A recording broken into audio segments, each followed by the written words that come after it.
तो लोगों ने गौर से सुना। अपने रहनुमा को सुनना चाहिए और कुरान हदीस की बात सुननी चाहिए। ये गलती से हमारे जलसे में नात खानी का एक जोरदार रिवाज पकड़ लिया। आज से 50 साल पहले जलसा होता था। अजमल और बिकल साहब बड़े नात खां थे, हिंदुस्तान के शायर थे। वो लोग आते थे, 5 अशार पर मुश्तमिल एक कलाम पढ़ते थे, 5 बंद, है ना। तो 5 बंद पढ़ते थे, फिर बैठ जाते थे। फिर 2 घंटे तकरीर होती थी, 3 घंटे तकरीर होती थी, और 3-3, 4-4 दिन के जलसे होते थे। तो उस वक्त आम आदमी भी बहुत सारी जानकारी दीन की रखता था। अवामुन नास, जो पब्लिक जलसा सुनते सुनते नीम आलिम, आधा मौलवी बन जाते थे लोग। जितनी जानकारी आजकल के मोबाइल चलाने वाले मौलवी को नहीं होती है, उतनी जानकारी पब्लिक को हो जाती थी दीन की, क्योंकि वो 5 घंटे दीन सुनते थे, अपने खतीबों और अपने रहनुमाओं को सुनते थे। और जब से तकरीर कमज़ोर हो गई और नात खानी का रिवाज बढ़ गया, तब से लोगों ने दीन सुनना ही बंद कर दिया। तकरीर सुनते वक्त परेशानी हो जाती है और नात सुन के लोग चले जाते हैं। क्यों? इसलिए कि नात सुनने में मज़ा आता है। नात भी क्या नात होती है, वो गाने के तर्ज पे नात होती है।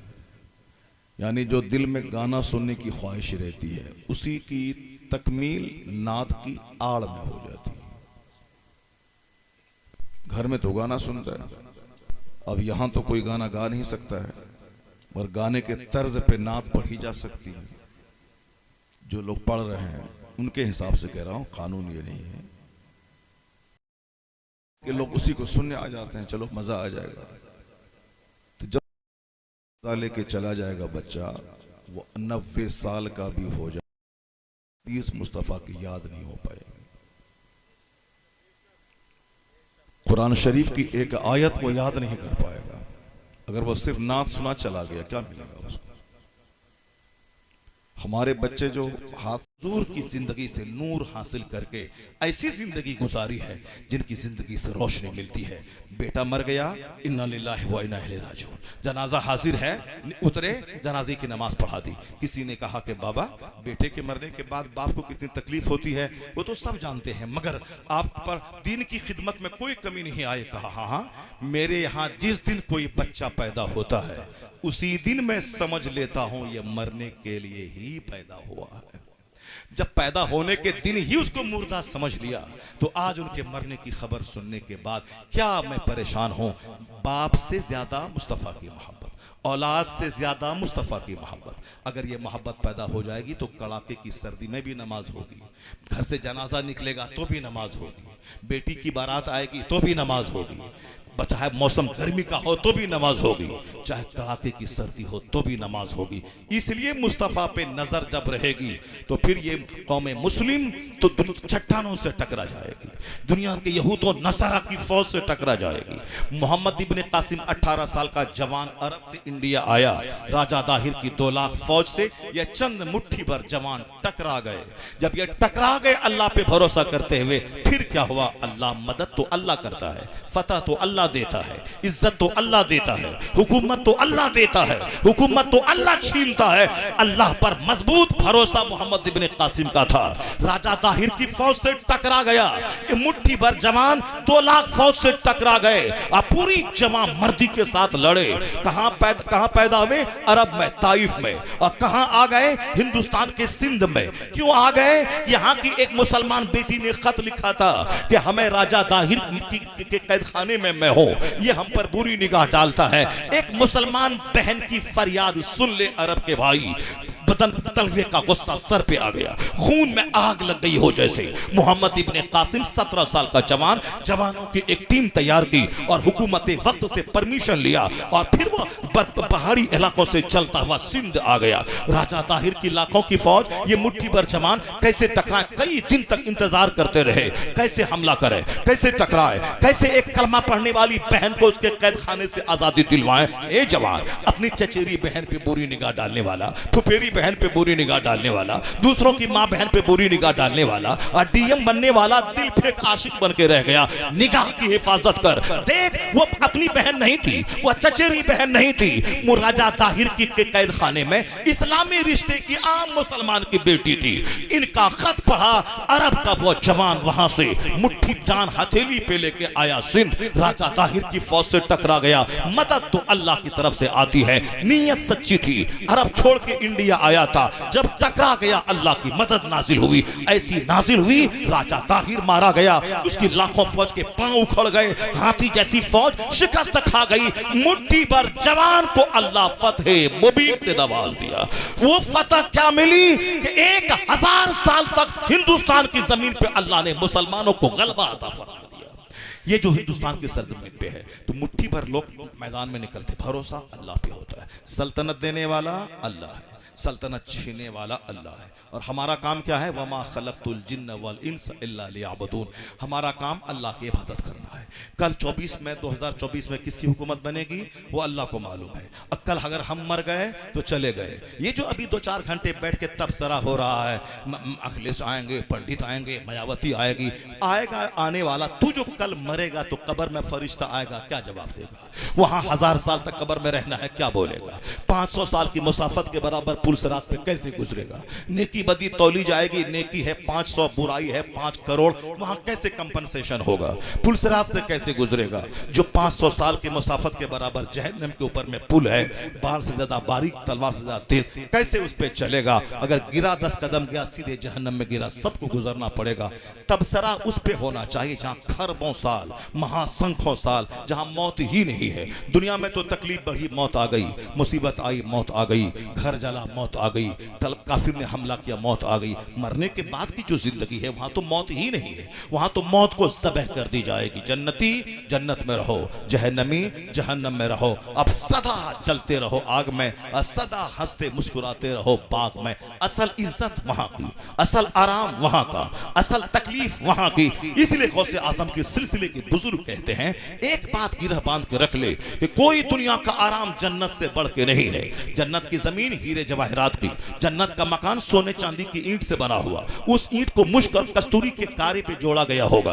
और जन्नत के हर मकान के नीचे शराब पाकीज़ा और दूध खालिस और शहद खालिस की नहरें बहेंगी। 70 बीवियां जो थूके तो समंदर का पानी मीठा हो जाए, वो हुस्न और जमाल की मुजस्समा एक एक जन्नती के निकाह में आएंगी। 70 जोड़े पहनने के बाद ही जौबन उसका अंदर से बाहर दिखाई पड़ेगा। यानी वो ऐसी बात, काल्पनिक तस्वुराती बातें नहीं, कुरान सच्चा है। ये सारी बातें कुरान में मौजूद है कि खेमा नशी और खेमा नशी खवातीन, वो मुनक्कस चांदनियों पे लोग रहेंगे, बड़ी बड़ी आंख वाली हूरें मिलेंगी और 70 हूरें एक जन्नती के निकाह में आएंगी। जो जितना ज्यादा दुनिया में गुनाह से बचा होगा उतनी ही ज्यादा हूरें मिलेंगी। 70 मर्दों के बराबर ताकत दी जाएगी। हर आदमी 30 साल का जवान होगा, न दाढ़ी के बाल की खुजलाहट होगी, न सर के बाल की। हर आदमी माँ के पेट से मादरजात बढ़ाना जो होता है उसी तरह रहेगा। न बीमारी है, न परेशानी है, न पेशाब है, न पाखाना है, न बदबू है, न हासिद है, न जलने वाला है, न चिढ़ने वाला है, न शोर है, न हंगामा है, न केस है, न मुकदमा है।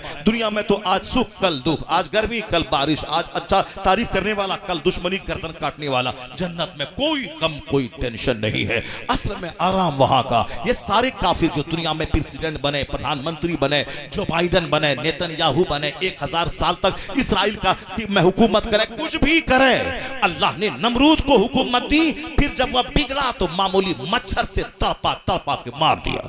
अल्लाह ने फिरौन को हुकूमत दी और जब वह परेशान करने लगा बनी इसराइल को, लाखों को ज़बह करने लगा, लड़की को जिंदा रखने लगा, जनाब मूसा का दुश्मन बना, उनका पीछा के अल्लाह ने 400 साल की छूट दिया और समंदर में तड़पा के डुबा के मार दिया। ये 70 साल की क्या औकात है, ये 14 साल की क्या हैसियत है? क्यों तुम घबरा गए? क्यों तुम कहने लगे अल्लाह कहां है, रसूलुल्लाह कहां कहाँ है, मुस्तफ़ा कहाँ है, गौसे आजम कहाँ है। एक मौलवी जो पढ़ने के जमाने में कुरान खानी करता रहा, इस्लाम नहीं सीखा, वो बोल रहा था, क्या बोल रहा था, उस सद्दाम के हमले के वक्त में गौसे पाक अपने शहर को नहीं बचा पा रहे हैं, वो हिंदुस्तान को क्या बचा पाएंगे।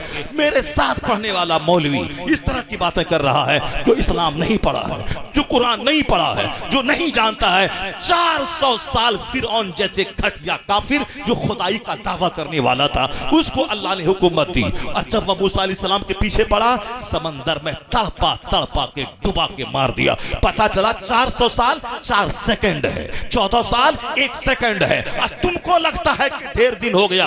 कुरान में आया है, तुम जल्दी में हो, अल्लाह जल्दी में नहीं। तुम जल्दी में हो, अल्लाह जल्दी में नहीं है। अगर तुम्हारी तरह अल्लाह जल्दीबाजी करता, न तू पैदा होता, न तेरा बाप पैदा होता, न तेरा दादा पैदा होता। ये दुनिया तो 1000 साल पहले खत्म हो गई होती। जिस दिन तेरा परदादा नमाज छोड़ा था, उसी दिन वो जमीन में धंस जाता।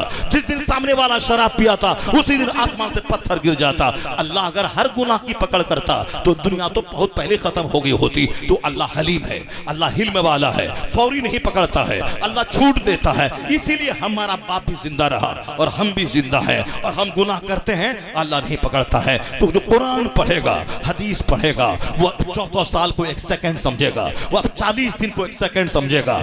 मरना तो है, चाहे शहादत की मौत मरो, चाहे अपने घर में तड़प तड़प के मरो, मरना तो है ही। अल्लाह रब्बुल इज्जत की हिकमत पे खामोश, खामोशी का ताला ज़बान पे रहे। अल्लाह जो चाहा वो हुआ, जो होता है, जो चाहेगा वो होगा। हुकूमत देने वाला अल्लाह, हुकूमत छीनने वाला अल्लाह। हमारा काम अल्लाह की इबादत करना, रमजान के रोजे रखना, पैसा दे तो हज करना, पैसा हो तो ज़कात देना, 5 वक्त नमाज पढ़ना, माँ बाप की खिदमत करना, अपनी जिम्मेदारी पे नजर रखना, अगर हालत ईमान में मर जाना।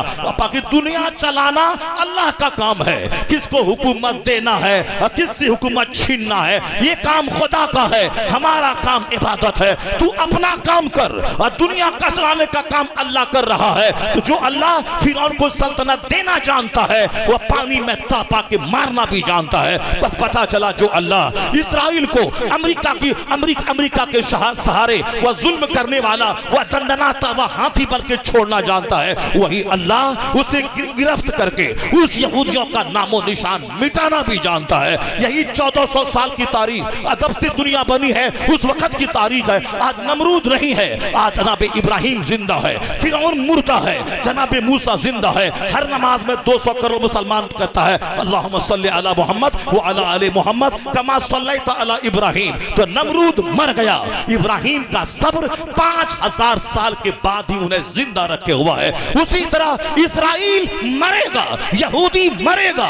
मुशरिक मरेगा, और कुछ कोई गुल बाकी रहेगा, न चमन रह जाएगा, पर रसूलुल्लाह का दीने हसन रह जाएगा।